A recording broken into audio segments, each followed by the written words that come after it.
Chelsea against Arsenal. It is a London derby. Really looking forward to this derby. Chelsea are still trying to figure themselves out under Graham Potter. Arsenal flying high, top of the league, 2 points advantage over City more than anything else.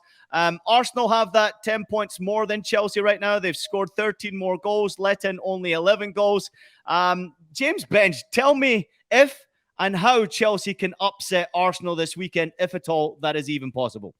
I mean, it's certainly possible, although I have to say on recent performances, you would make Arsenal fairly strong favourites, I have to say. I mean, I think Arsenal look a better team in midfield. They have all their centre-backs and full-backs available, which is not something Chelsea have.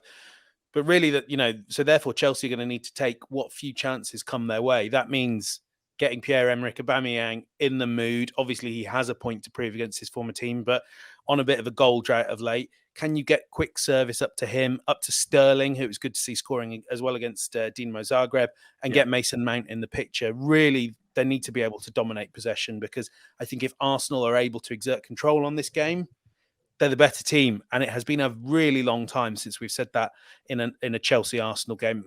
Arsenal can now, they go to Stamford Bridge, they will play their way and they will back themselves to win. So Chelsea need to be ruthless with the chances that come their way and do what they can to keep possession against a superior midfield. Gosh, this Chelsea team, I'm still having flashbacks of the demolition derby at Brighton. This is a Chelsea team that in the last couple of weeks, I've wondered about how they started matches. When they start slow, bad things happen. And when you're against Zagreb, you can afford to start slow, and you do have the extra bit of quality. If they start slow against Arsenal are a team, they're fast starters, home or away. If you start slow, the likes of Gabriel Jesus, Martinelli, and everyone else, they will knock you out. Not just get the first goal, but land the knockout blow. The Bukayo Saka potential miss, that could be a big factor. He won't be. He won't be. He's training. He missed like 1 or 2 training sessions. So he will be there, I think. Scrap my point. Arsenal are going to do damage. Chelsea, lots of prop. No, Chelsea, it's going to be dependent on what formation. It's going to be dependent on what formation that they show up in. In European competition, they've played this back three and the usual formation they played under Thomas Tuchel, opting to play with wingers as their 2 wing backs. Maybe Ben Chilwell gets in at left wing back. He did well in the last Champions League game that he started, performing well. But Raheem Sterling, where is he going to play? Is he going to play as a left wing back? Is he going to play alongside Aubameyang? Those are the questions that Graham Potter is still trying to iron out in big matches. And if Sterling's playing as a wing back, good luck to you, Chelsea. Arsenal win the game. Chilwell's got a hamstring problem, mate. Pulled up. He's probably missing the World Cup. 2 for 2. He might be missing the World Cup. Crap. Well, game you done. You did watch the Champions League, right? I think I did in France. Yeah, in France. Anyway, listen, I'm going to go a complete different direction. We just talked about it. This is a derby. This is a derby game. Let's forget about current records and stats and all form guide. It goes out the window. The atmosphere is going to be absolutely electric. What will change this game is the fans being there. Forget everything that you've seen about Chelsea. Yes, I think Arsenal will probably try and take a leaf off Brighton's book, starting the game early, starting with a high press, putting them under pressure, not letting them get comfortable, try and kill the game early, because Arsenal have the players to do that. But at the same time, you can't write Chelsea out. And for me, someone that I've been critical about, Aubameyang, he's going to take this personal. I think this is where we're going to see Aubameyang, because we haven't paid attention to him, because there's certain things that kind of really made his character look bad by Arteta. What a game to pay him back. He will not need no motivation from the manager for this game. This is the game he marked when he came back to the English Premier League. And I think Aubameyang is going to be on fire this game. I think he's going to be probably clinical, and he's going to be very angry and aggressive. You can never write Chelsea out. Yes, we know Potter's still trying to find his way, trying to find his form in the attacking sense, which he's struggling with. But I think for me, all form goes out the window. James could tell you, we've seen so many times when Chelsea meet Arsenal, and the favorite, who you would say, and I would back James to say Arsenal would be the favorite, don't turn up and get absolutely turned over. That's the beauty of a London derby. And I'm telling you, the Chelsea fans are going to be so up for it. Being at home, a reaction from the Brighton loss, and it's Arsenal. They don't want to sit there watching Arsenal top of the Premier League. And I think Aubameyang is going to really be on form for this game. I like that comment from Matt Osmond. Aubameyang frustrating Arsenal fans one more time. What's very interesting, and I agree with Nigel, he's going to have a point to prove. But one thing we haven't necessarily thought about and spoken about, and a lot of people haven't, is this Arsenal team is going to have a point to prove to Aubameyang. Specifically, you might not have seen, but earlier this month, video came out of Aubameyang quite soon after he'd left for Barcelona, talking about how Mikel Arteta can't manage big players and big characters. And, he's kind of said, look, that's something I said in the heat of the moment. But that means in the heat of the moment, Aubameyang thought that these Arsenal players weren't big players and big characters. And I am certain, I know that, and I'll have a piece coming up on this. I know that. Go on, Nigel. No, you finish. Go on. You got a piece. Go on. All I was going to say is there are a lot of the view of Aubameyang within the dressing room has changed even since he left within the Arsenal dressing room. There are going to be a lot of players with a point to prove, and this is such a.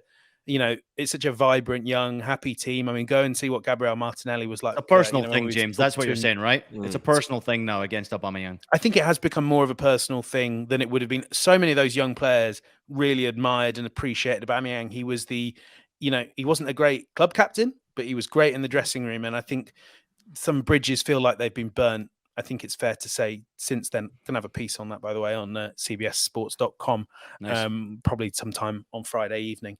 But yeah, there are going to be players with a point to prove it. Nigel's totally right, though. Aubameyang is also going to want to show that he is that big player, that big character who wins in the big derbies. And that's my thing quickly. I think, let's be real, Aubameyang was the big character in that dressing room. And I think he had all right to say what he said against Arteta. Because you look at this Arsenal team now, I give him credit. They're a great team, a great unit. There's a togetherness about them that we haven't seen Arsenal for long. But there is no real big characters. There is no individual personalities. They're following Arteta's guy. Yes, there isn't, Ian, because you know it yourself.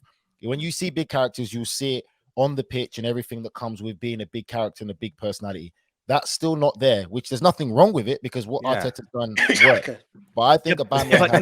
Nigel, don't. Sorry to interrupt you, but don't you think that the chemistry in that dressing room for Arsenal is a lot better now? Aubameyang is not 100%. There. I know you talk about leadership, right? But I have followed Aubameyang all the way back to his Saint-Etienne and even before that from his Milan days, right? This guy, tremendous player, obviously goal scorer. We see it. But he has the habit of being a cancer in the locker room, upsetting everyone. Players get pissed off. You've been in the locker room as well when you're dealing with egos like him. When that's gone, chemistry where the team comes together is very difficult to break. Arsenal are a proper team now. It's difficult to beat that. I'm not disagreeing. Can I give you one example of that? In the moment of what he said, he's right because he was the big dog.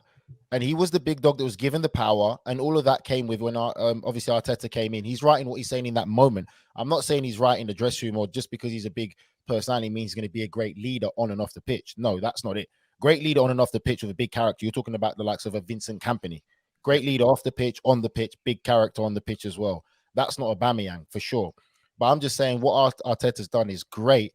And then I think, again, what we've got to forget, we've got to remember this. This is one thing I said the other day.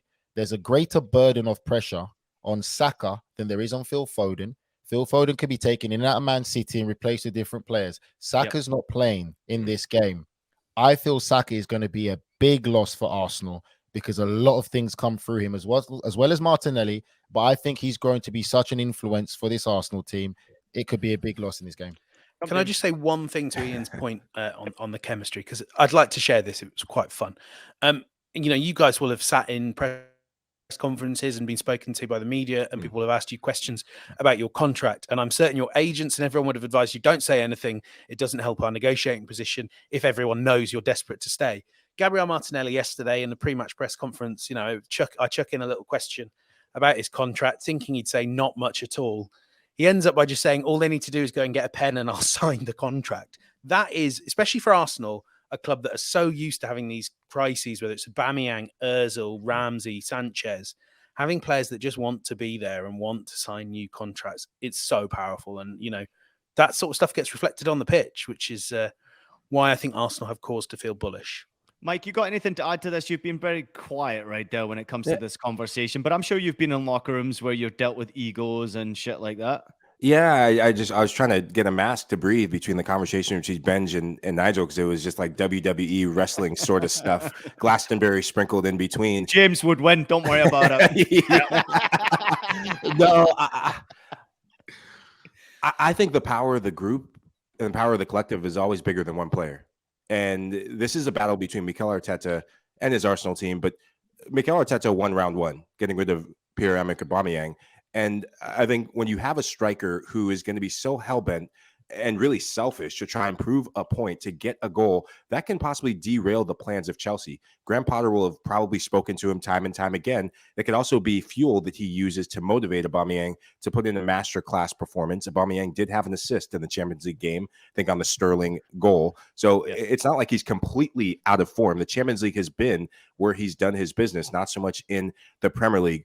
But with the way Arsenal are playing, a unified front, with the way the youngsters are stepping up, and a leader that's emerged in their team, another striker who will want to continue to prove a point because he has a lot to play for the Brazilian national team, Gabriel Jesus. I love this guy. I love what he's meant to Arsenal, and he's becoming more of a vocal presence for this Arsenal team alongside the likes. We talk about big personalities. Granit Xhaka is a massive personality. The dude got booed by the entire Emirates. That's a big personality. He was a captain 1 minute, and now he's one of the role players. Put the violin away. He's not the only player that's happened to. Put the violin away. Nigel's been booed by so many grains. Getting booed by so many players. Nigel still gets booed. To say Arsenal doesn't have big personalities in that locker room, I don't fully agree with that because Granit Xhaka is a big personality. He's the captain for his national team going to a World Cup. It's a big personality.